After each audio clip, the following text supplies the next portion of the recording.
Sound good? Good, thank you.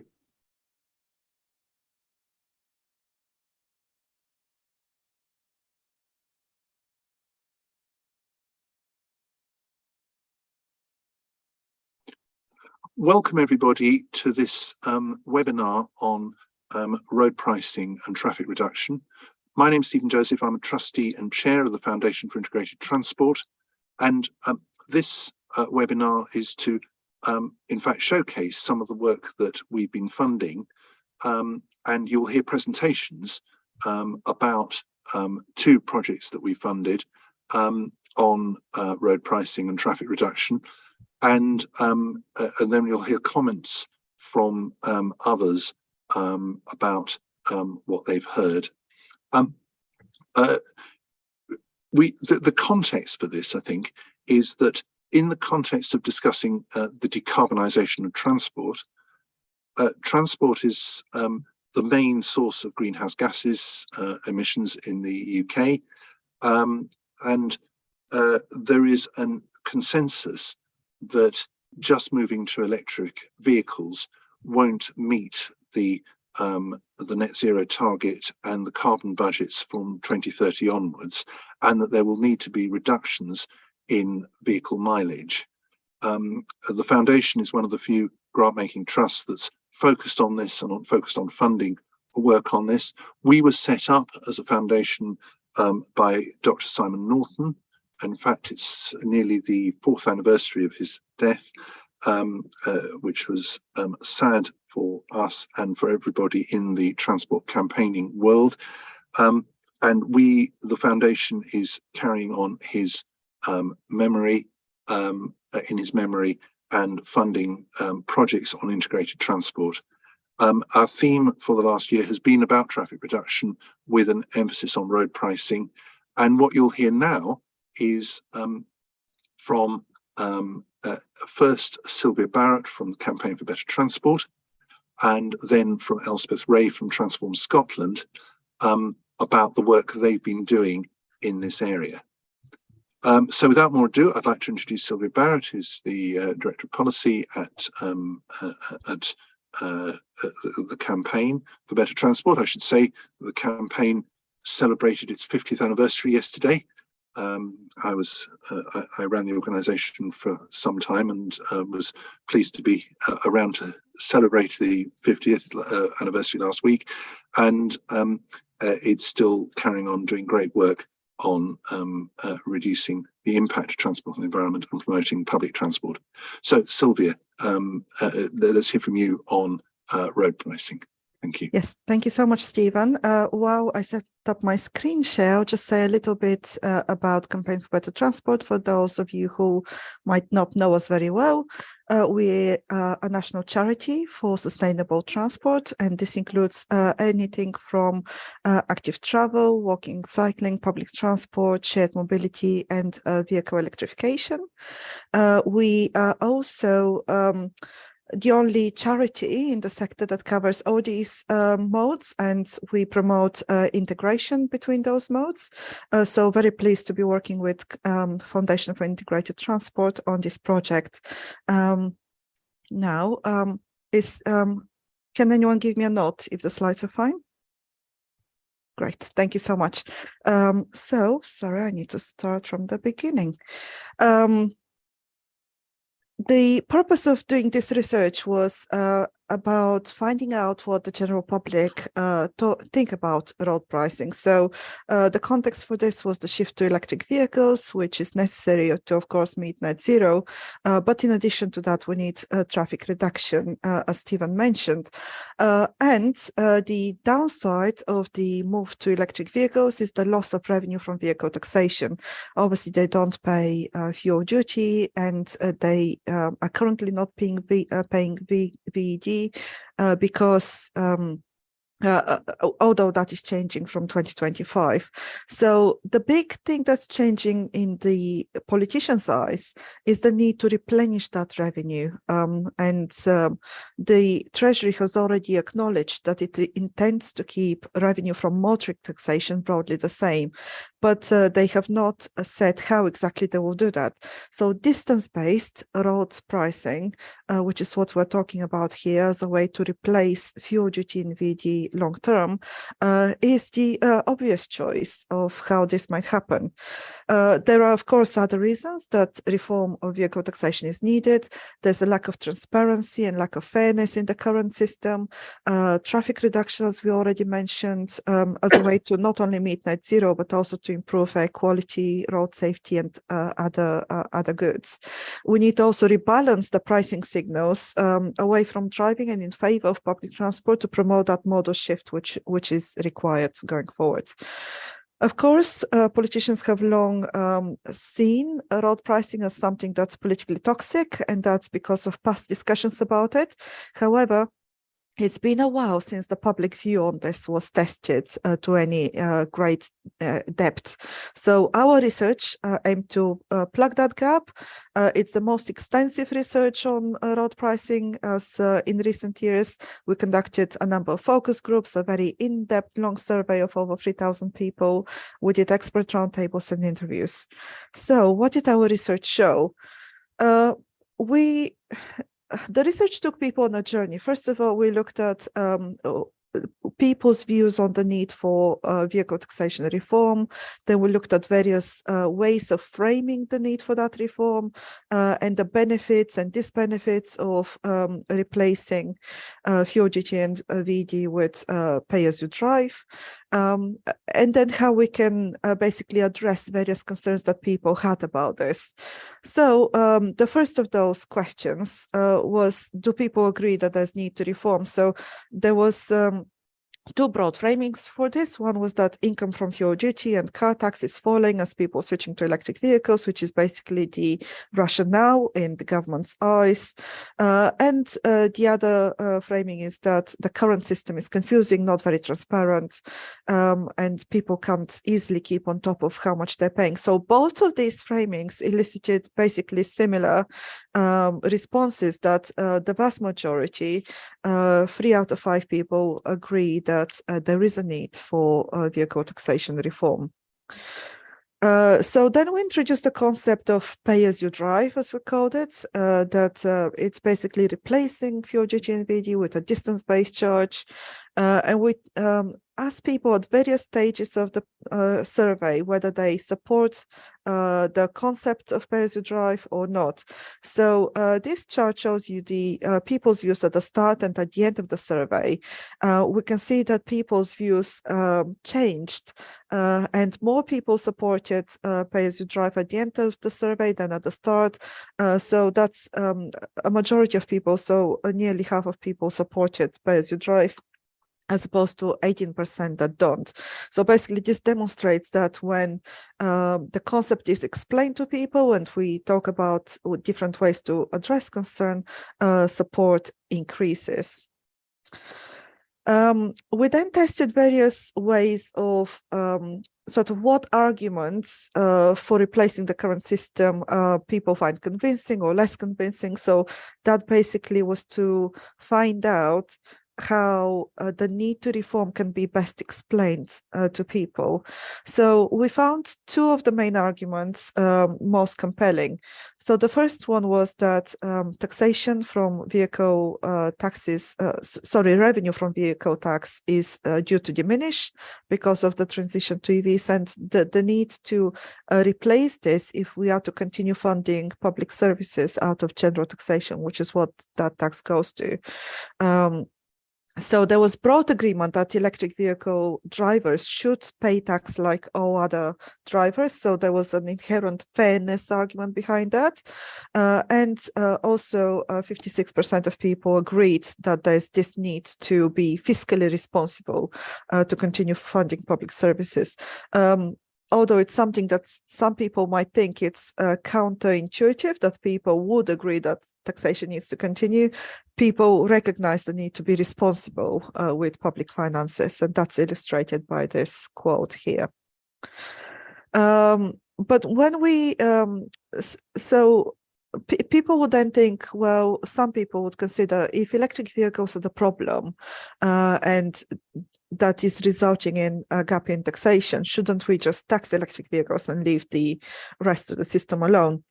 And there is some agreement to that, again, approximately half of people. But then on the other hand, a greater proportion of people believe that if we are to change taxation, it will only be fair if it applies to all drivers. So there's this preference for a single system as opposed to different confusing ways of dealing with vehicle tax. And I think the last sort of couple of bars on this chart show you the sort of end consensus on this, that it's fair that electric vehicles should be charged, but at a lower rate than petrol and diesel vehicles. So there's a preference for a single system with different rates for different vehicles depending on their emissions. The second concept that people are also attracted to is the ability to be able to pay less if you drive less. Again, some people would say that this is the current way that fuel duty works. It's paid on liter of fuel that you use. But the problem when we tested this in focus groups was that people don't see the taxation linked to the cost of fuel at the pumps. It's all basically part of the cost that you pay at the pumps. So many people think that the current system is not transparent and pay as you drive would be more transparent. And that would enable people to budget better. They would be able to make that link between how much they drive and how much they pay much clearer. And therefore driving that behavior change, enabling people to see a change when they combine trips, when they replace unnecessary journeys with other modes and so on. So that again explains about how a pay-as-you-drive can promote behavior change. We tested the views on people about that need to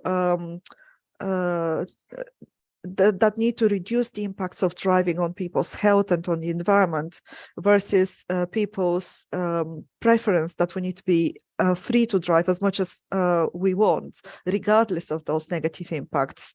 So this shows you that about 30% of people still feel inclined that they want to have that freedom, but a bigger proportion, so more than half of people feel that, yes, it is right to reduce the impacts of driving, even if it means that some people need to cut down on driving. So we need to be mindful of the first group, but also bearing in mind that a majority of people understand the need to reduce traffic for the benefit of everyone. And there was also this view that a national scheme has a greater overall support than local congestion and pollution charging schemes. So we tested support for a national scheme, but also these local schemes as an alternative or as complementary to a national scheme. And a national scheme elicited greater levels of support because basically it replaces a current system of charging with something else rather than adding on top of what people already pay. So where does that leave us in terms of scheme design? We saw broadly three ways forward or three options for implementation. One was an EV-only system, at least at the start. The benefit of that is that it's very simple, it's quicker to implement, easier to understand, and it doesn't require vehicle tracking. But the downside is that it doesn't tackle the issues that we have in the current system for fuel duty and VED. It creates two different systems and it penalizes people that don't have alternatives. It can slow down the uptake of electric vehicles. The next option is possibly something that we can transition from if EV-only system is used as a test bed, as a pilot. Then you can move to replacing fuel duty in VED for all vehicles with a per mile charge. Now that would be a static charge based on mileage only, but the rate that each driver pays would vary depending on the emissions of the car. Again, it wouldn't need tracking, but it would be more sort of intelligent about the comparative emissions. The downside of this is that it still penalizes people. It doesn't reflect where and when people are driving. And when we first asked people about whether they support pay as you drive, the number one factor a reason for which people did not support it is because it wouldn't be fair on people that don't have the alternatives to driving.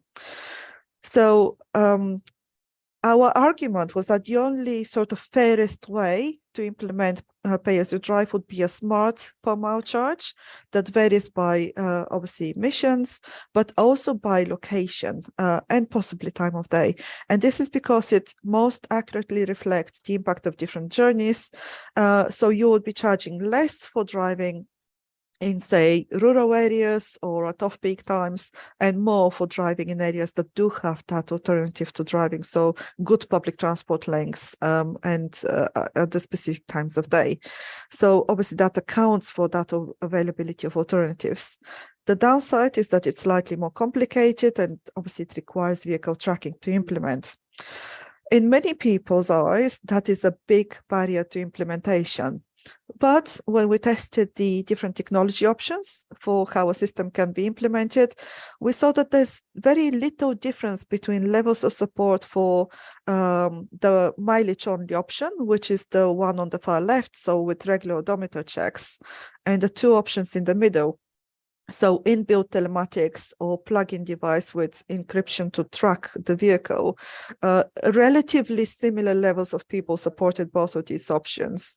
The one technology that people opposed was roadside cameras, which we were surprised about because we thought that obviously cameras are a well-established way of reporting and sort of charging vehicles, but people associated them with basically penalty charges and tracking speed limits and so on. But the in-vehicle option was not one that people objected to. But we thought that when we tested mitigations about that, people thought that being able to opt out of that charge, of the tracking, and pay a set charge instead, or move to the middle option of just being charged by mileage, obviously at a slightly higher rate, that's an option for people that inherently object to the tracking on the basis of privacy concerns and so on. We also asked about mitigations, so ways to address any negative impacts on people that are disproportionately affected to this. So the likes of people on low incomes, or people don't have availability of alternatives, disabled people, for example, that do need to use a car. There's various options to mitigate. So for example, there's complete exemptions, there are lower rates per mile, or you can have a tax-free mileage allowance. So people getting a certain number of miles that they can drive for free, and after that they're charged. That does address the concerns of people that are unfairly charged. But the number one mitigation, so when we asked about ways to make the system fairer, is to invest in public transport. So 69% supported this at a much higher rate of any of the other mitigations. And the big benefit of a smart charge is that it can give policymakers the option to target those cuts and mitigations at specific groups, something that's not possible with fuel duty at the moment. There was a concern among some people that using complete exemptions would be a way for people to cheat the system, whereas obviously another half of people thought that exemptions are necessary. So we need to be careful about what sort of mitigations we offer to different groups. And we argue that lower rates are sort of a better mitigation than complete exemptions, because exemptions are harder to sort of roll back later on if needed. We did ask about how the money should be raised, how it should be spent. There was a big preference for local implementation and local investment with the revenue. I'm going to skip through those because I have a feeling I'm running out of time. And in terms of mitigations, we can talk about the differences between national and local scheme. I'm sure it will come up later in the discussion. But what we said is that a national scheme could progress between the three options, or you could start with, you can use the EV only as a pilot and then move to a smart system with the option to opt out and just use the second version for that. But priority when it comes to reform needs to be given to communicating this, the need for reform because of the electric vehicle transition and the need to replenish taxation. focus on the drive less and pay less as a way of people to tackle the cost of living, ring fencing a proportion to investment in public transport, and obviously being fair and having a higher allowance or lower rates for people that live in rural areas. We think that the government needs to depoliticize this and establish a commission to achieve that cross-party agreement on the need to reform, and then report after the next general election about the options for implementation and consult on the way forward. So thank you for listening, and I'm sure I'll look forward to the discussion afterwards. Thank you very much, Sylvia. There are already lots of questions coming in, and I'm making a note of those from the YouTube discussion. I'd now like to introduce Elspeth Ray, who's Head of Enterprise at Transform Scotland, and which is an equivalent to the Campaign for Better Transport in Scotland, promotes sustainable transport there. And she's going to talk about the work that Transform have been doing on traffic reduction. Thank you. Okay, hello everybody. Can you hear and see me okay? Yeah. I'll just share my screen.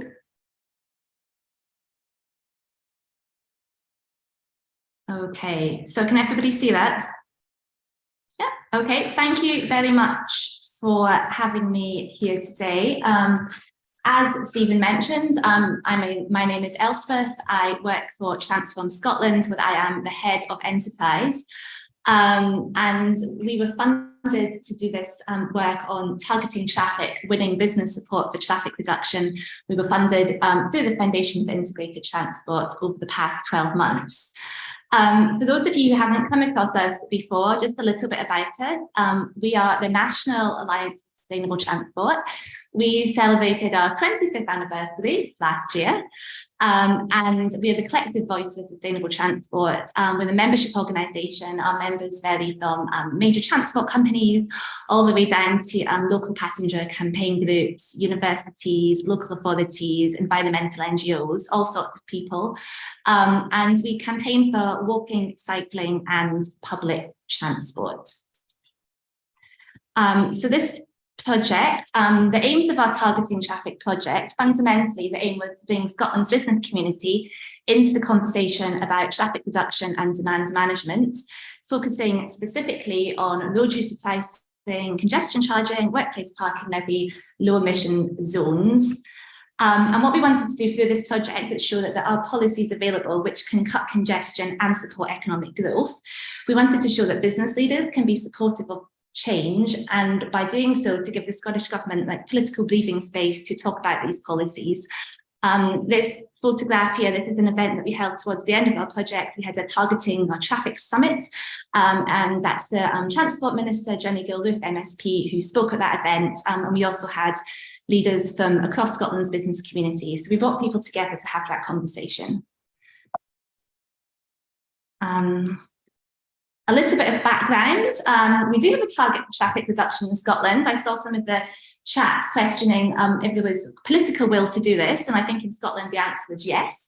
The Scottish Government understands that electric vehicles are not enough to meet our climate change targets, and so we have a target to cut car kilometres by 20% by 2030.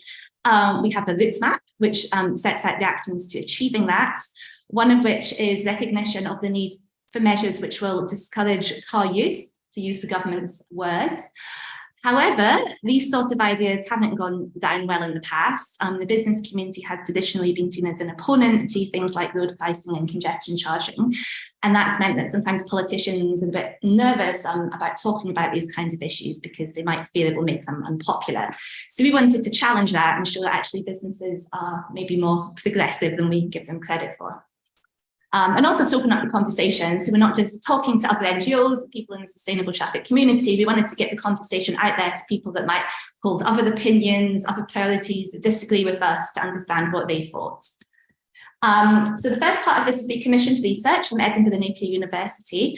We asked them to look for evidence of how Scottish businesses and economy might be affected by traffic demand management measures. They did that by looking at evidence of how these types of measures have been applied in other parts of the UK and internationally. And they sifted through all of the academic literature and other sources they could find. And then we used this research findings as a basis for our discussion with business community in Scotland.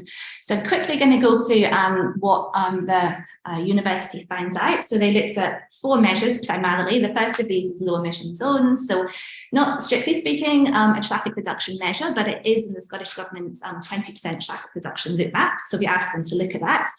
And what they found out from the view of the evidence was that the potential for LEZs to cut traffic is unknown, which the business community was kind of quite surprised and maybe pleased to hear, because they're potentially concerned that LEZs might discourage economic activity in city centres, for example.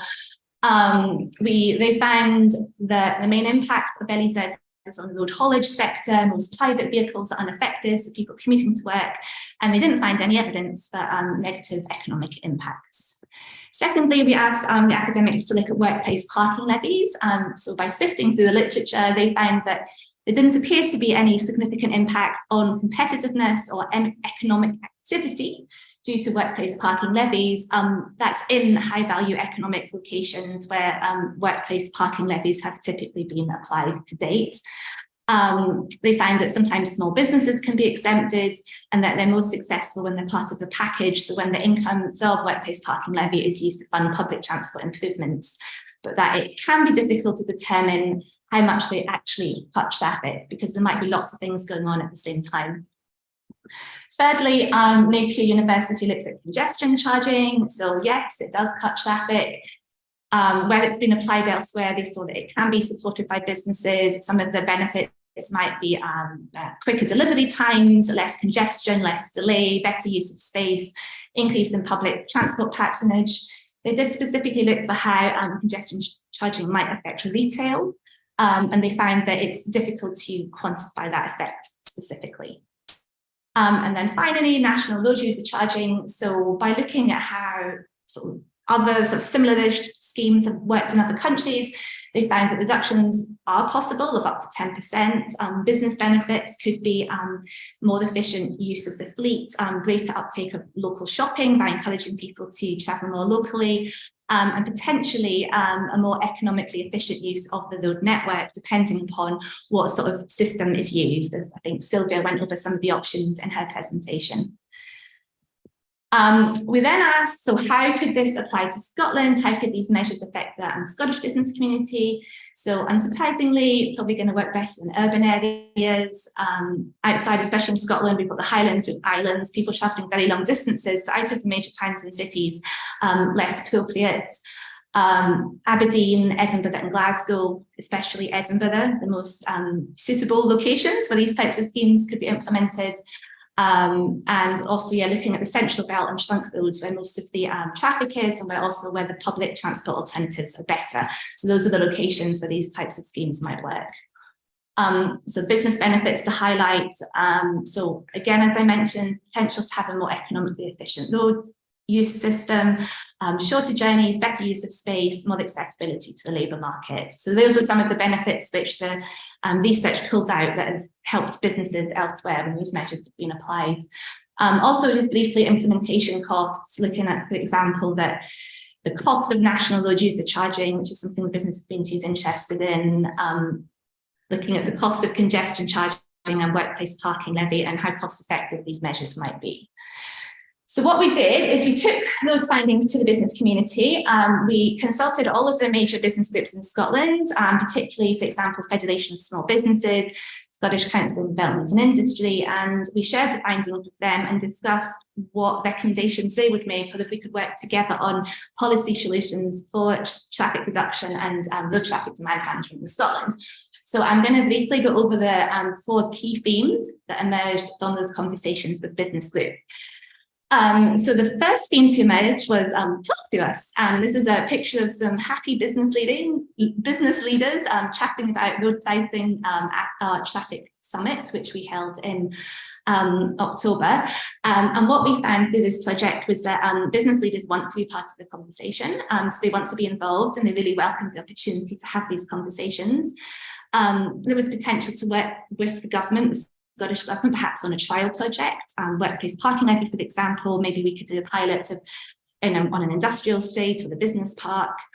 I think there was a feeling among the business community that we need to communicate more clearly why electric vehicles are not the only answer. So there might still be the perception that EVs are going to cut carbon and solve our problems. So why do we need to cut traffic? I don't know if that message has got out there. The need to demonstrate the benefits to the business community, which I've just gone through, so show them how they could benefit from these measures, whilst recognising that it is a really challenging time to do business. So the types of issues that were brought up a lot were the cost of living crisis, the change in travel patterns post-COVID, so the change in use of travel town centres. Also, challenges with recruitment was mentioned. So, for example, some businesses were concerned that if you had, say, a congestion charge or the workplace parking levy, it might deter people from working for that business. And in a competitive labour market, that is a concern about attracting staff. And also the perception that mobility is seen as an enabler of economic growth. So mobility is good. And if you're talking about traffic reduction, then that can be a challenge. Second key theme to emerge was investment in public transport. And again, I think this was something that Sylvia touched upon too. So it seems like similar messages are coming out from both of our pieces of work. So again and again, business leaders told us that public transport needs to be a viable alternative to the car, but there is an opportunity to reinvest the income from car traffic demand management measures back into public transport and active travel. Whilst recognising the challenges to some people and places, so particular issues which were raised were, for example, people who work on light industrial units at the edge of town where there's poor public transport, shift workers who might have to commute at unsociable hours, tradespeople who might use their van to transport their tools and equipment. So for some people, it's going to be harder than others. And then there was a lot of interest in reinvesting income from these types of measures in local economies, local neighbourhoods, in the idea of 20-minute neighbourhoods, which has a lot of traction in Scotland at the moment, and also giving businesses credit for helping to fund those types of improvements, which helps them to look greener. Thirdly, this is the third key message that came over, was businesses really wanted to know what is it going to mean for my business, and there were a lot of unanswered questions. I think that the research that we commissioned from the Edinburgh Napier University was really helpful in answering some of these questions and showing what sort of evidence does exist of how these measures have applied in practice elsewhere. So the type of issues which came up, businesses were really wanting to know what's going to be the impact on customer footfall, on town centres, behaviour. They wanted to know who's going to end up paying. So is it going to be the business owner? Is it going to be customers, employees, suppliers? They wanted to know how it's going to affect different types of business. So, obviously the business community is really diverse. So the Federation of Small Businesses, for example, is concerned with impacts on maybe people who are home-based, maybe just a one-person business working very locally. Businesses on the local high street who want more local traffic, and then you've got up to retail parks, out-of-town shopping centres, for example. There was concern about how this could affect workers on lower incomes, also rural areas outside our towns and cities. And again, there was a feeling that post-COVID, there's a lot of economic uncertainty, which might make it harder to sort of model what impact these types of measures are going to have. So fourth key topic that we discussed with businesses is what kind of scheme would work best for Scotland. So there's a general consensus that most of these measures are going to work better in urban areas, so I guess not surprisingly. But city centre congestion charging in particular came across as quite unpopular. One of the business groups suggested that perhaps car-free city centres would be a better or a fairer alternative. In general, I think there's more support for a single national road pricing type scheme, potentially with variable pricing according to local circumstances. And that's, I guess, broadly seen as being fairer and less divisive than having different types of schemes working in different areas. And I would also say on that, the taxation arguments, I think, are well understood. So the idea that fuel duty is going to run out, the government needs more tax income, I think those arguments are really picked up by businesses. And then the final point here was just about the so vehicle excise duty and fuel duty are reserved for Westminster. So there is a question about what can we implement in Scotland, what has to happen at a UK level, and how does that work together, and what's that relationship like? So that's another question that businesses came to us with. So finally, what next? We did this work last year. We concluded in October, November. And as I say, we concluded with that Tackling Traffic Summit, where we brought together politicians and business leaders. The Scottish Government is going to soon publish its own research, which it's commissioned, looking into the impacts of traffic demand management measures in Scotland. They plan to publish a car demand management framework by 2025. Transform Scotland as an organisation, we'd like to get more urgency to that and to push the government to do that sooner rather than later. There's also a lot of work in Scotland which overlaps on this, looking at the cost of public transport and pricing. So we have something called the Fair Fares Review in Scotland, which is looking at these cost issues. And for Transform Scotland, we want to keep building support for traffic reduction, demand management, and making the case for change. And that's me. Thank you. Thanks very much, Elspeth. That was a really interesting run through of what you've been doing and the situation in Scotland. We now have time for a couple of responses to that. First from Sue Flack, who has been there, seen it, done it, and got the T-shirt, as it were, in terms of implementing the workplace parking levy in Nottingham, so far the only workplace parking levy scheme in the country, and has since acted as a consultant to other places and authorities interested in following this. Sue, do you have reflections on what you've heard from Sylvia and Elspeth? Yes, thank you. Your experience. Thank you, Stephen. Yes, indeed, yes. First of all, I'd like to say that I'd like to thank the Foundation for Integrated Transport for funding this work, and for the two organisations, Campaign for Better Transport and Transform Scotland, for doing it, because I genuinely think it's really valuable work that is absolutely urgent and absolutely needs to be done, and provides us with quite a lot of insights into how to get a charging scheme up and running. So thanks to everyone concerned.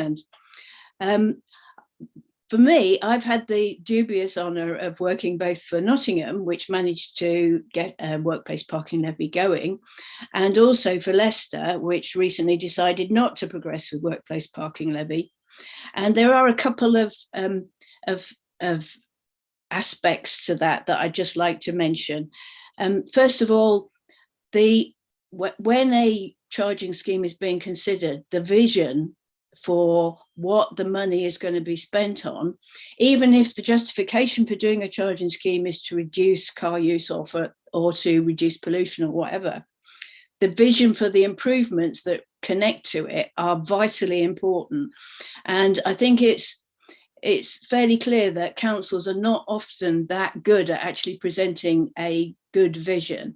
Nottingham perhaps managed to do it because it focused on a tram and new tram services, and that was something that perhaps was easier for people to understand, whereas Leicester focused on a integrated transport improvements, including a bus transformation and active travel, and that was difficult to get across what the benefits would be for individual people. So that vision is really important. And I think one of the reasons, there are lots of reasons why Nottingham managed to get charging going, but I think perhaps in summary, it was that they managed to make it seem that charging was a necessity, that there wasn't really an argument that it had to happen, and therefore people sort of were more likely to go along with it. And just another couple of things. Sylvia didn't cover this in her survey, but in my experience, people see charging as a tax and not as a price. So whilst economists might see it purely as a price on driving, people see it as a tax.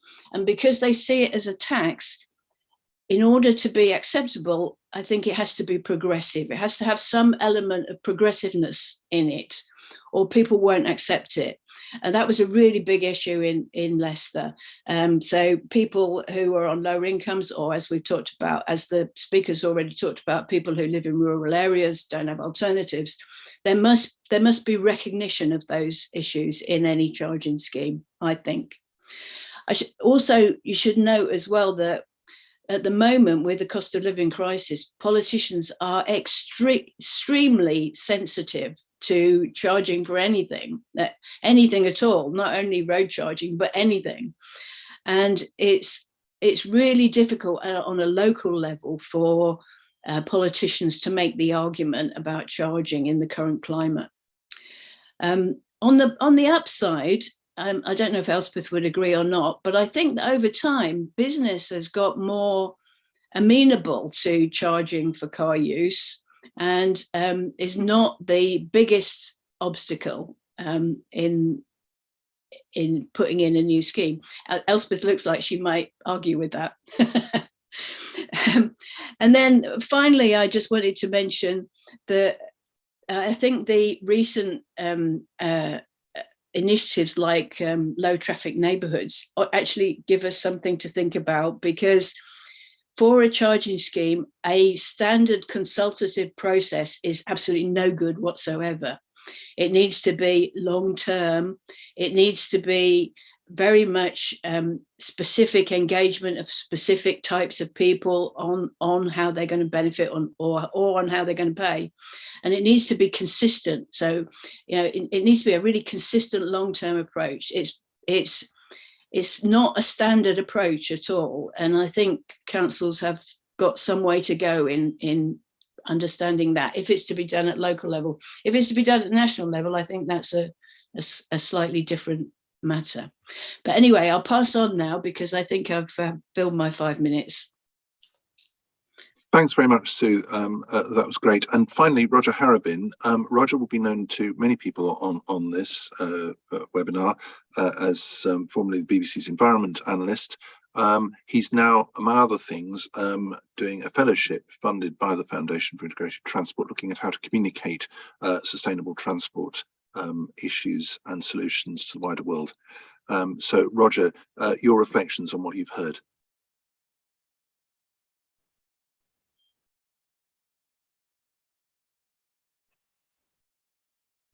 You're on mute. That's yes, better. I was going to say, you gladdened my heart yesterday when you referred in the run up to this, referred to me as a fit fellow. That was a very nice thing to say. So thank you very much. Also, I mean, I'm delighted to take part in this. It's just so interesting. But I am kind of aware that this webinar is populated by nerds, of which I include myself as one. And somehow we have to communicate with the broader general public, and we have to communicate mostly through a media which is possibly going to be hostile. So a number of things about the media. Firstly is the media is inherently conservative. Whenever change is proposed on any issue, then we, the media, find out the people who will most be harmed by that change and amplify their voices as loud as possible. So any change with road pricing, for instance, you might be looking for a carer in North Yorkshire who has to drive 3,000 miles every afternoon and who can't afford it because she's only paid 3p a week. And, we will be finding that person. It'll probably be a telegenic woman, and we will be trumpeting her anxieties as much as we possibly can. So there is a massive obstacle towards change. Another obstacle towards change is the sheer complexity of it all. Now, you would want, in my ideal system, I would want a smart type system in which you were bearing down on people's use of cars which were not electric, which were still polluting. But then you'd also have some fairness element, and that would be very difficult to work out as to where you're going to set your boundaries, or what you would think was reasonable for a person to drive on a weekly basis. And then hopefully you would be able to put forward some sort of commission, or perhaps a citizens' assembly, or perhaps both. But in order to overcome the normal tendencies of the media, one great thing is kind of in your favor at the moment, and that is the lack of tax. And I've been just mentioning from time to time over many years that we are heading towards this crunch on tax. But when the Treasury starts saying it and they start talking about it with political correspondence, then the thing does gain more resonance. And so journalists and newspapers that might typically in the past have been strongly opposed to these sort of changes might be more malleable than they would otherwise have been. But it will be difficult. And you need to form as broad a coalition as possible. I remember reporting on Nottingham. I think hardly anybody in the national media took any notice of Nottingham, but I went up a couple of times, and this kind of feeling in the local media was that the business was completely against it. But when I went around talking to businesses, there were loads of businesses who were in favour of it because they realised that the fewer other people's cars on the road, the more space there was of their own. And the more widely you can get that sort of opinion across there, the more helpful it is. I am heartened by the inventiveness of the people on this call. I must admit, there's some good brains out there. I mean, a couple of little nuggets that I've picked up on our thread. And one is from Brenda saying, "How do you devise a system that deters people from parking their car on the street all year round and using it as a storage site, and then taking a couple of long journeys on holiday?" I mean, that's a genuine and an interesting point of view.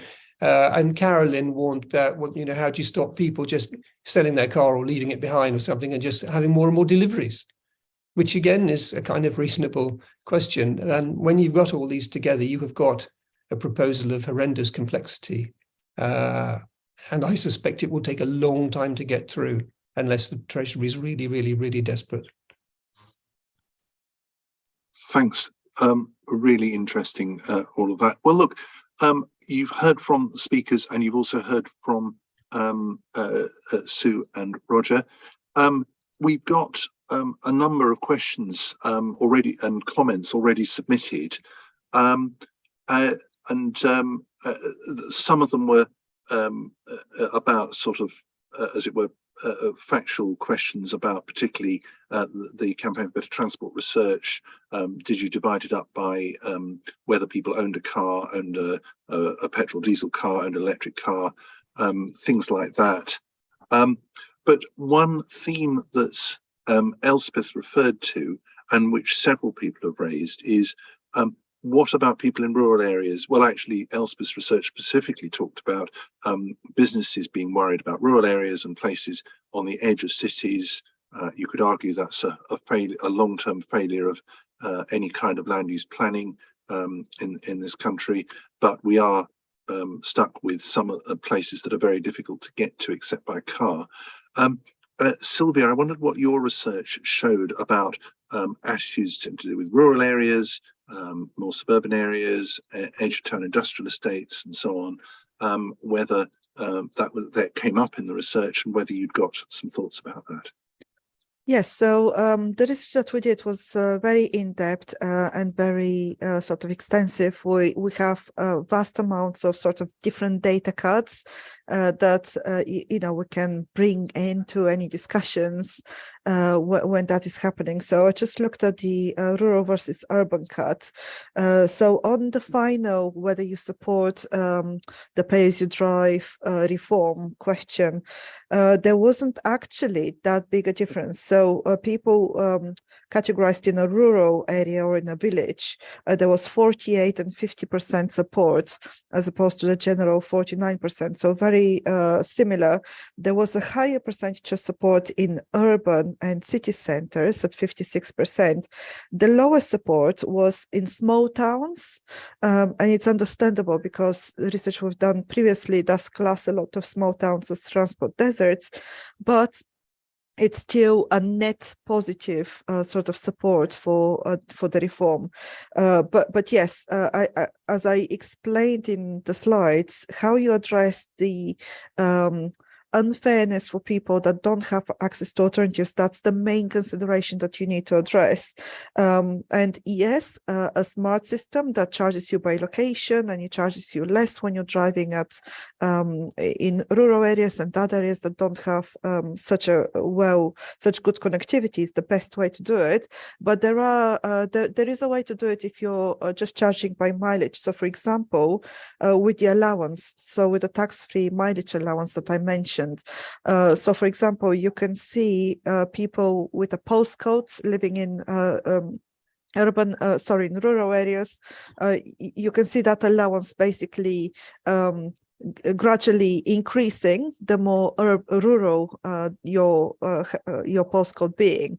And no, that is not a perfect way of saying where you're driving, because you could be living in an urban area but driving to see your parents in a village or something. So it's not a perfect way of addressing every journey, but it's a proxy and it addresses that concern about fairness. So there are lots of ways to do it, and just by sort of replacing fuel duty with a smarter system, even if it's just mileage based, it still gives you that way to target people that are unfairly impacted.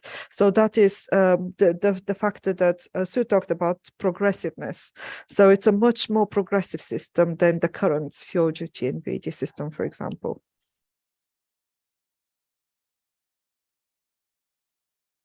Elspeth, do you have comments on you raised the issue, or you said the businesses raised the issue of rural areas, of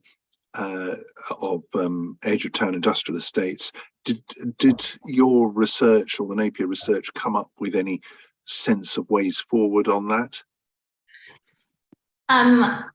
I think the main point was just this, the opportunity to have a system which is flexible, which can take account of people's circumstances and where they live. So I think that was sort of the broad consensus, I would just say, that emerged in discussions. We didn't go into in detail about how that might operate.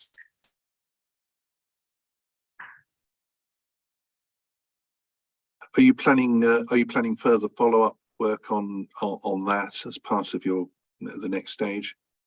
So what we're focusing on this year, so last year we talked to the business lobby. This year we are engaging with organisations that represent equalities and access interests. So groups that represent public health, low-income households, disabled people. And we're taking a similar approach, so talking to them to understand what their concerns are about demand management, and what solutions we can come up with that address those concerns, because we also recognise that those arguments can be a barrier to implementing a scheme like road pricing if we don't consider the equalities issues. So that's the conversation that we're having this year, to try and build an alliance of those interests behind demand management measures. If I can add something, Stephen, on the fairness point, as I said in the presentation, there's many different ways you can mitigate for specific groups. So you can easily see lower per mile rates for qualifying key workers.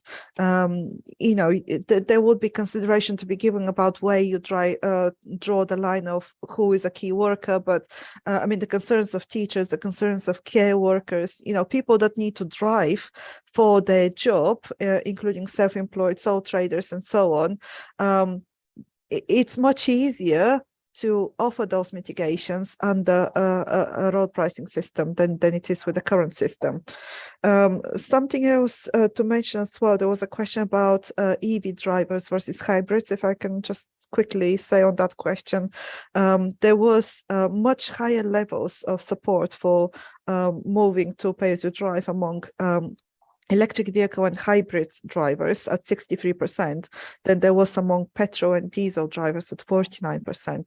So basically what this is saying to me is that electric vehicle drivers do recognize that it's not likely that electric vehicles would be exempt forever from paying any taxation. So understanding the fairness behind paying taxation at some point. Thank you. We've had a series of questions about variations on road user charging, and for example, charging by weight as well as distance. on the basis that we've got some cars are getting heavier and so on, whether to how you avoid sort of unintended consequences, like, as Roger referred to, somebody had commented about people, more delivery bans because people are doing less mileage. I just wondered whether you had thoughts about that, anybody on this. Sylvia, do you want to comment? Yes, I can talk about the variables. I mean, as a minimum, pay-as-you-drive needs to be variable by the class and type of vehicle. So cars paying less than vans or trucks would, for example. I mean, that obviously reflects the relative weight of vehicles. Then you have emissions and engine size or engine emissions. That again is a sort of way of reflecting that relative impact and externality on the environment. I mean, I'm not obviously a technical expert, so that will be something by people designing the scheme to consider. But the less complicated it is, obviously, the easier it will be for people to understand. So I wouldn't basically throw every possible variable into the mix. You need to keep it simple for people to understand. Another thing to say is that investing in public transport is absolutely crucial to mitigating people's concerns. And addressing that concern about people not having access to alternatives. We need to improve public transport across the country, including rural areas. And that's something that Campaign for Better Transport is advocating for every single day. What we're saying to the Chancellor, for example, in the run-up to the budget, is that he needs to rebalance spending away from road building that only makes congestion and traffic worse, and invest heavily in public transport to prevent massive cuts of bus and train services that there's a danger of us seeing right now. So there needs to be that significant shift in investment priorities, as well as understanding of the need for traffic reduction among politicians, as there is among experts. Thank you. Roger, did you want to comment on this, on what you've heard from Sylvia and Elspeth in answer to some of the questions in the chat? I mean, I'd like to throw in with something that's been partially touched on, which is the limiting car use. Now, let me see if I can get it here.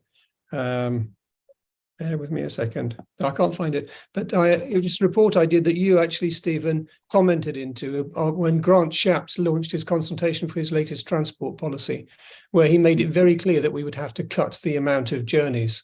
It got hardly any pickup. The DFT put it out about 2 or 3 o'clock on a Friday afternoon.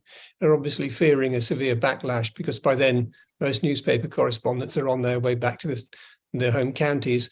The government does know. He's just been promoted, or if I assume it's a promotion, to Climate and Energy Security Secretary in the reshuffle today.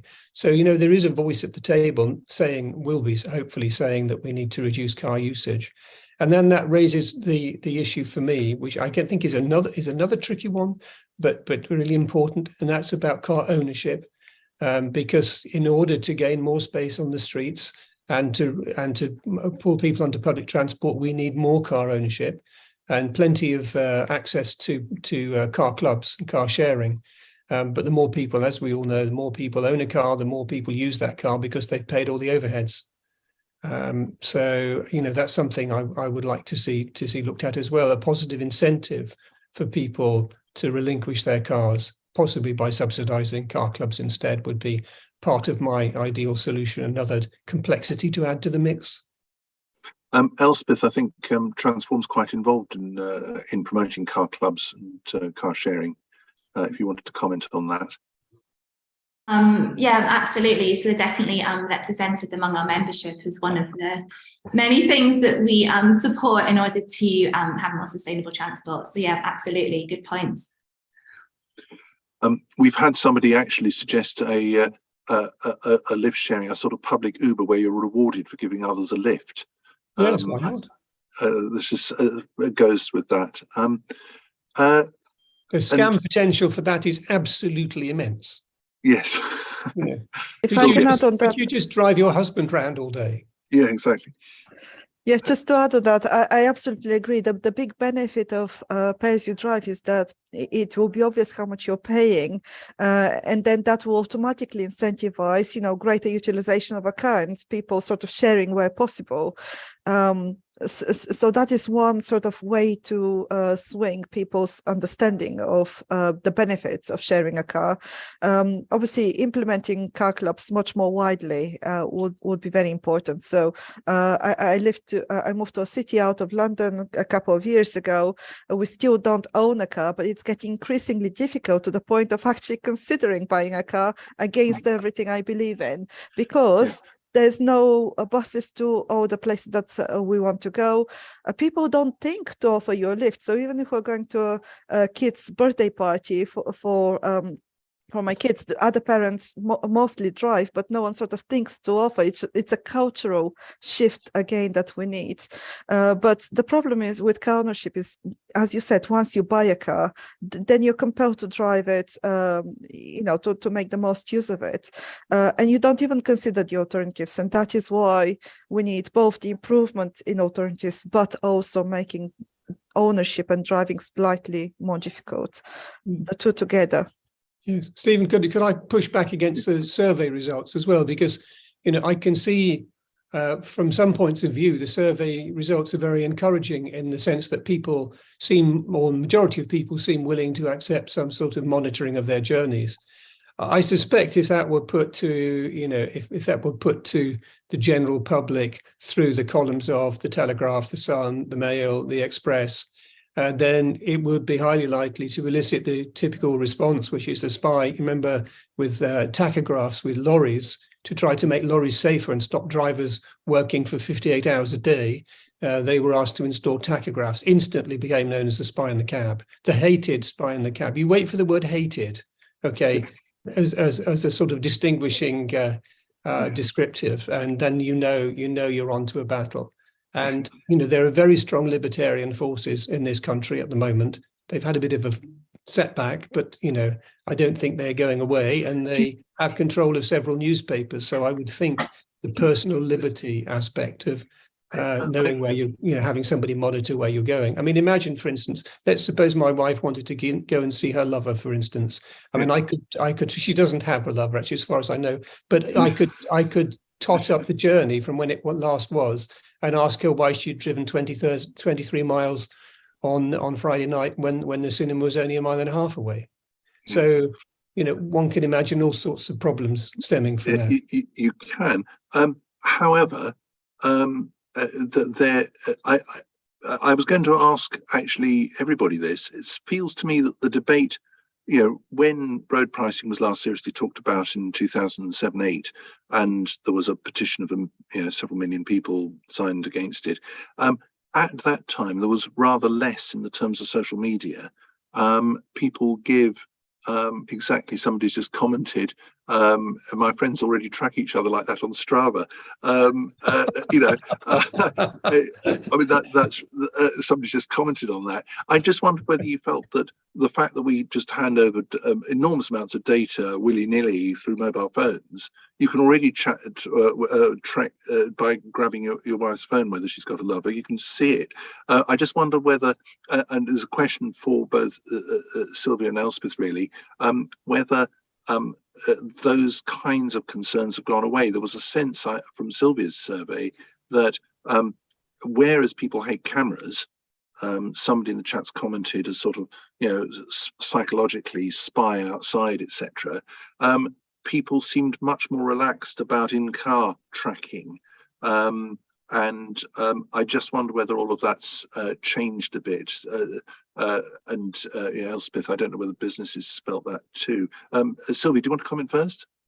Yes, in short, it's exactly, as you say, Stephen. So there is a great acceptance that, we are being tracked anyway. So there was a question specifically on that, and many people felt exactly that way. And as the person that commented in the chat said, that is exactly the problem with cameras, that people see them as, being watched and Big Brother, and, they're there, that is in plain sight, that they associate them with penalty tickets when they're speeding. So it's something inherently bad. Whereas even if it's a plug-in in-vehicle device, it's sort of out of sight, out of mind. People don't really consider it as obtrusive as a camera. And that's even more the case with telematics, which are already built into the all new cars that are coming on the market, and obviously cars that have been sold over the last few years. So it's something that people already accept and use in a variety of ways, which is I think that's partly behind what shifted perception. But the other thing is that it's important to have a solution to all people's concerns, and that is what our research focused on.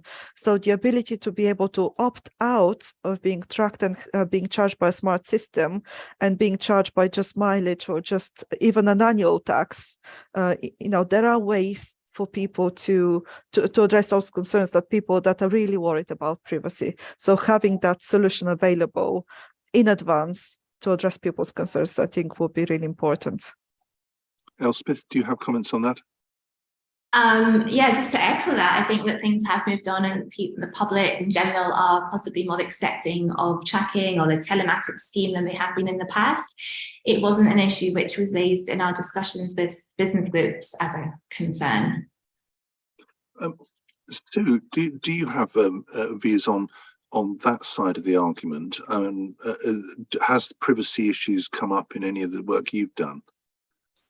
No, but I have a view on the complexity of the proposed scheme, and I do think there is considerable advantages to having a more like a cheap and cheerful scheme that doesn't necessarily involve endless technology, and even if it's low charging rates, lower than you would think would be the right ones, if it can get a scheme in, then it's got great advantage, and everybody, as everybody knows, if you can get a scheme in, you can change the rates later on.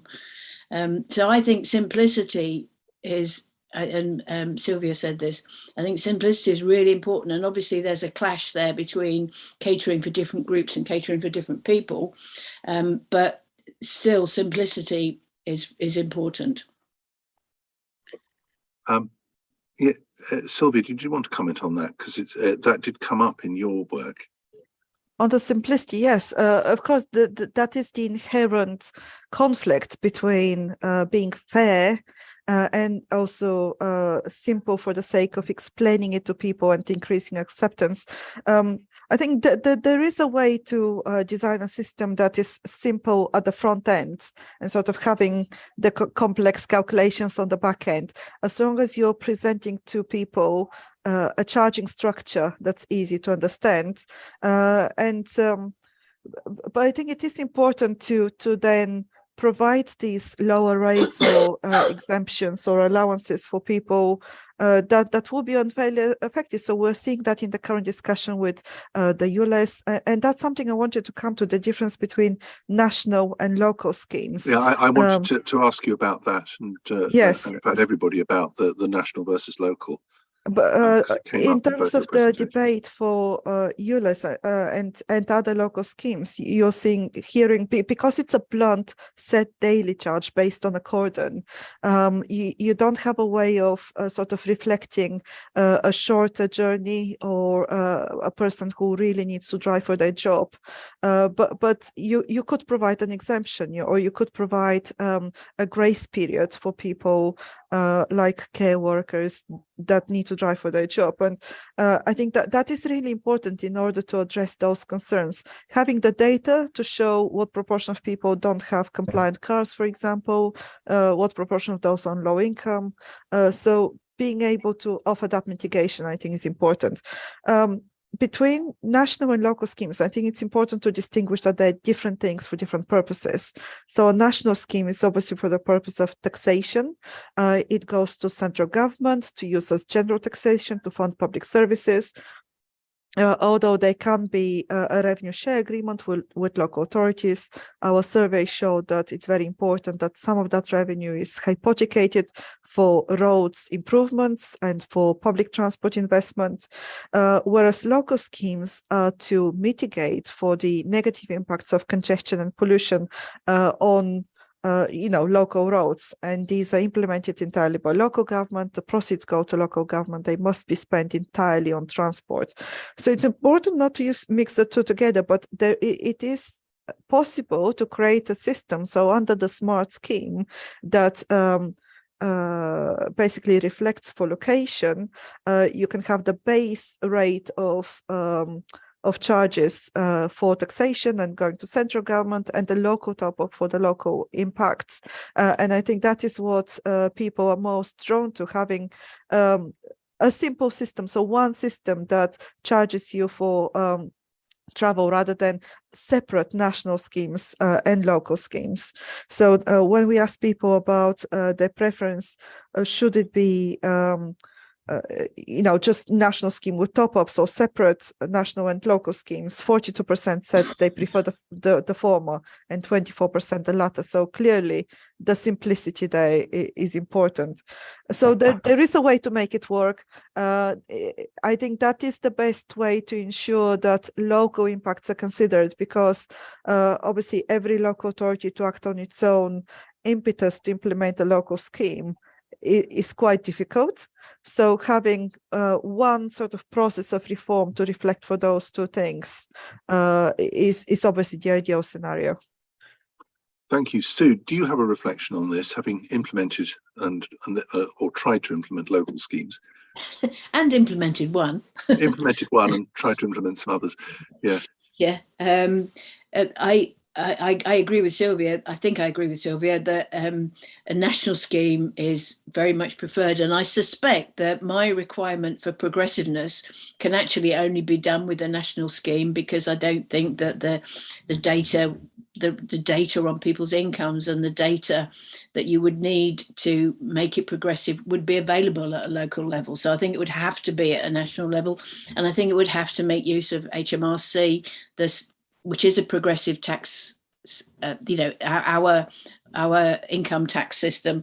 So I would fully support a national scheme, but with local areas able to do extras if they wanted to. So London, for example, would always want to do a congestion charging scheme, I suspect.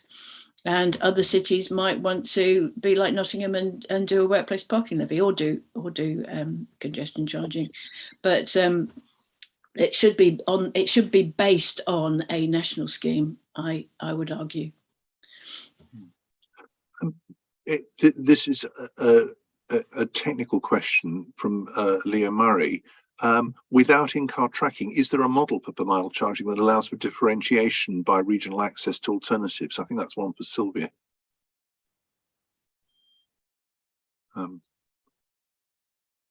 Yeah, good question. I'm not sure. So if you're using, so yes, telematics is tracking again. So I think the short answer is no, because if you have a system entirely based on mileage where you're charged at your MOT, although you might be paying a sort of slightly lower rate if you're driving a low emission car, then there is no way to reflect for location. So the only way to do that is to supplement that middle option of national scheme with local schemes, and that is when local schemes still have obviously value, and then the revenue from the scheme goes directly to the city or local authority.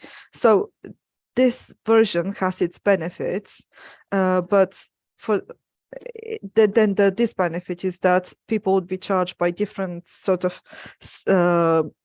apps and different systems if they go to different cities. So yes, it's not the ideal version, I would say. One way of dealing with it, which again is not foolproof, of partially dealing with this issue of car ownership and car location, would be to keep the VED system, call it road tax or call it something else, and have a lower road tax in rural areas where it was accepted that there wasn't a good alternative, and a higher road tax in urban areas where people would be more willing to think that public transport or walking and cycling were options. I mean, it has its own problems, but it's a thought, and it's a very obvious way of addressing the issue. Yes, all higher tax-free allowances, as I said earlier.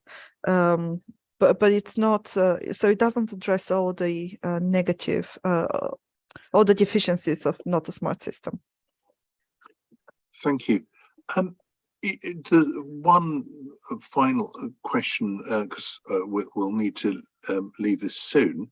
One question we're thinking about this generally is, how do we convince politicians that road pricing will benefit more people than it will penalise? Or, how do we get this over the line politically? Sylvia came up with one answer, which was a cross-party long-term commission. Roger has raised questions of how the media will treat this by finding the worst possible case. Somebody's commented, Leah's commented, that too large a share of the proliferation of drivers' concerns about measures to curb driving are based on imaginary grievances and beliefs about schemes that have no evidential basis, which I think is fair. If you look at some of the stuff that's being spread around, for example, Oxford, about the World Economic Forum trapping people in their homes as part of 15-minute neighbourhoods, which I think is what some of the objectors to the scheme there are saying.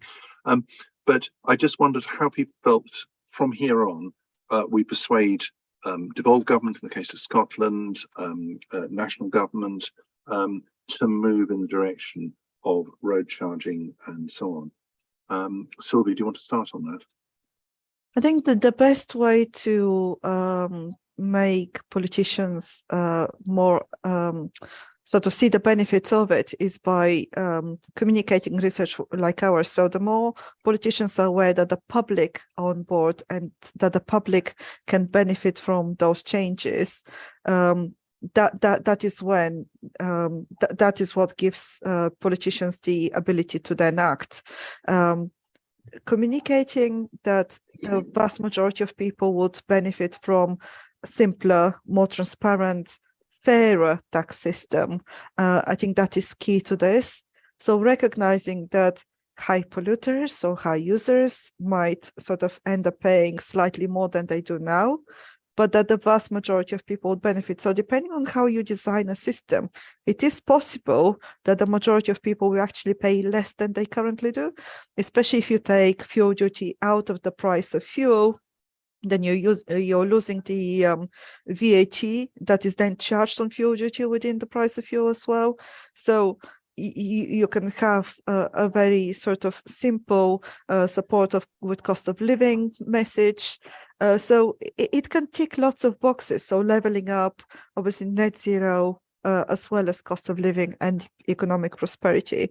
So that is the way to appeal to a broad range of sort of politicians. But yes, I think keeping the cross-party agreements, it's very important for to ensure that no party basically opposes the need to reform, because then whoever is in government next will have the problem of the declining tax revenue. So making sure that people's voices are reflected and you have that broad engagement as possible in the development of a new system, so that different groups of people's concerns are then addressed at that stage, rather than when it comes to just formal consultation at the end.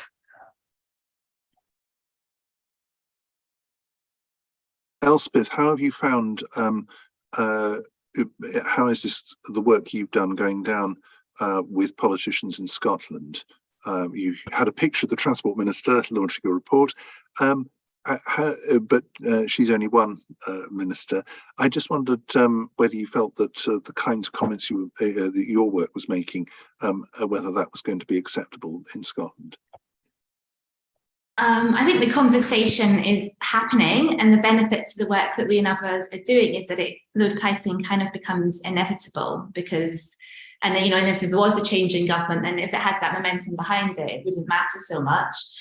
I think in terms of the language the business community uses, it's important to talk about things like congestion. So that's a really strong argument. So it's not just about environmental benefits, for example, it's also, nobody likes traffic jams, nobody likes congestion, and this is a way to tackle it. So I think that's a really important argument. Yeah. I think it's essential to show the benefits. So coming back again to investment in public transport, so if people can see that road pricing or other similar measures, if the income is being used to invested in public transport, then that's a really crucial strong argument, which is maybe where your local schemes come in as part of an overall national system, and also to show that it can be fairer. So the current system itself does have a lot of inequalities and offence attached to it. I think the Scottish Government in particular is very concerned about the fairness arguments, and that's something which they are looking into because they recognise that that could be a big barrier. So that's an important thing to tackle as well. But I think there's a lot of nervousness around it at the moment because the cost of living, that, as has always been mentioned, a massive reluctance to introduce, or the change in costs, or the change in tax upon people who might already be struggling. So it is a difficult time, but perhaps if we lay the groundwork now, then in 1 or 2 years, then that will pay off when it does become more politically acceptable. Thank you. Sue, having just been through an experience of not getting a scheme through where politicians kind of found it too difficult, do you have reflections on how you get persuade politicians to move in this direction? In order to do a local scheme, you have to be very brave, and you need to have a local political setup that is well established and fairly confident of winning the next election or the next election after that, because it does stir up a lot of issues, and reasonably local politicians get worried about their votes, and national politicians do as well. So that's a problem with any change of anything. I think you also have to be a bit careful about making sure that you get your allies on side, and allies are not always the people who you think they might be. So sometimes people who you would think would be aware of, say, air quality and carbon arguments are very, very much attached to their cars and are not actually the allies that you would think that they might be. But I mean, some allies are definitely those people who don't use cars and who use public transport or walking and cycling. And I think that there's much, much, much more effort has to be made to get those people actually talking about it and actually thinking about what the benefits might be in terms of lower traffic areas, easier to walk and cycle, safer, less pollution. I mean, those very day-to-day things, you can talk to your neighbour easier. Those sorts of things hardly come up in the general conversations about charging. And I think something has got to support that sizable minority of people who stand to benefit not only by improving public transport, but also by improving their local areas. Roger, do you have some sense on how we get the politicians, particularly given the comments you've made about media and the way the media? I think it's very difficult. I mean, one thing just to pick up on is fuel duty. You know, we are facing a climate emergency. I mean, that's acknowledged by the government. It's not a good time to make driving petrol or diesel cars cheaper. So although it might be a good thing to do from the point of view of getting the scheme through, in policy terms and carbon dioxide terms, probably is not a brilliant idea. In terms of getting politicians to see the research and digest it, yes, fantastic and really, really useful. But the average MP and the average minister sees the newspaper cuttings or website cuttings on their desk every morning and takes their cue from, you know, what's coming into their inbox rather than necessarily sitting down and reading a heavily nuanced report like this one. So the media are a crucial part of the solution here. And well, hopefully I'll be doing a bit more thinking about how to engage them over the next following months. But then the third and final thought really is that in terms of the parties that would be most likely to be agreeable to this, my guess is that the Lib Dems and Labour would be least resistant to it, and that there would be more things in it that would typically annoy or irritate or outrage conservative leaning people, and particularly those newspapers where there's a small cadre of columnists who take really quite strong views on individual liberty. So in an ideal world, you'd have them on board and the policy would be brought into place with no opposition from Labour and the Lib Dems. But of course, it doesn't look as though those people will be very influential in government for very much longer. So if Labour win the election, then they will probably face strong opposition from MPs on the Conservative side who see it as a good way of chipping away at a new government. Too soon to tell, but just a few warnings from me. Thank you. Thanks very much. Well, we're coming up to the end of this. Can I ask people for final comments? Sylvia, do you want to say your reflections and where you go next, perhaps, with this? Yes, definitely. So I agree that we need to demonstrate that support to politicians, to media, to the public as well. So we are building a wide coalition of organizations who support the case for reform. So to bring people on board and to demonstrate the range of stakeholders who are supportive of this and that groundswell. The other side of the coin is to galvanize support from people on the ground, and this is where campaigning organizations like us and others come in to energize people to write positively to the MP and to the media. To balance out any the other side of people who might be still feeling negative about this. So and that's why I think it's important to have a as balanced a discussion as possible to bring out all voices to the fore. Basically, I think that's where we'll be concentrating next. Thanks, Elspeth.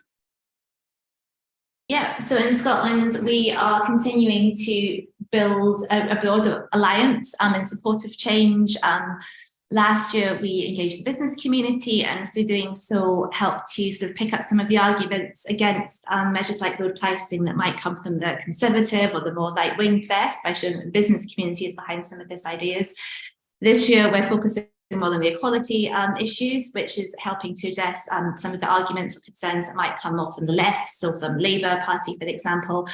So I think the key is to engage people, also people outside the sustainable and active travel world, because we are broadly in agreement with each other. So it's about challenging people that hold different opinions, bring them into the conversation and show that actually road pricing is not such a scary topic after all, that there is a broad consensus that change needs to happen.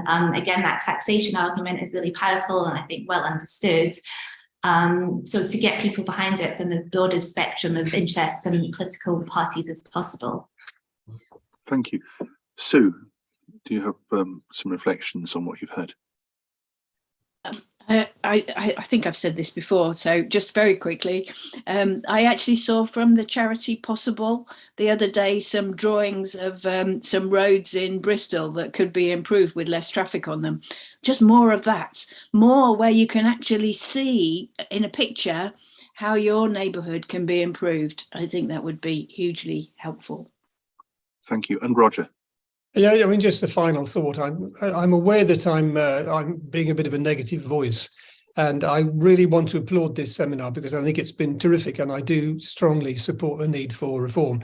But I just want to kind of sound a warning that when politicians and media people profess that they agree there needs to be reform, and they look at your research showing that reform is welcomed, that doesn't mean the specific items on the list of things that you want to reform will be agreed by the public. It means they vaguely know that something has to change.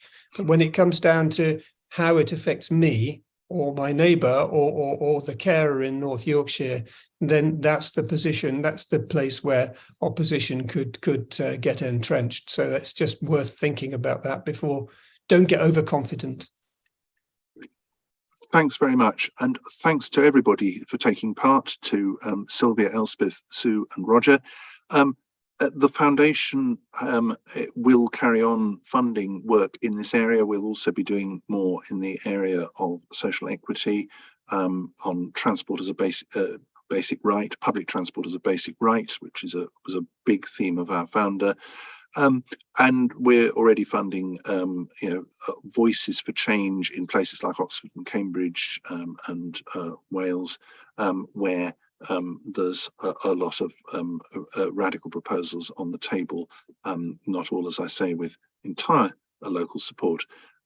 So we will continue to play our part in making and helping people make the case for reducing traffic and for road pricing, forms of road pricing as part of that.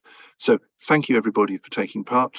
Thank you also to Brogan Macpherson for the background work on this, for making this happen, and to fellow trustees, particularly Lisa Hopkinson and the Executive Secretary of the Foundation, Madeline Roberts, for helping put this on. So thank you very much, and we'll keep in touch. Thank you.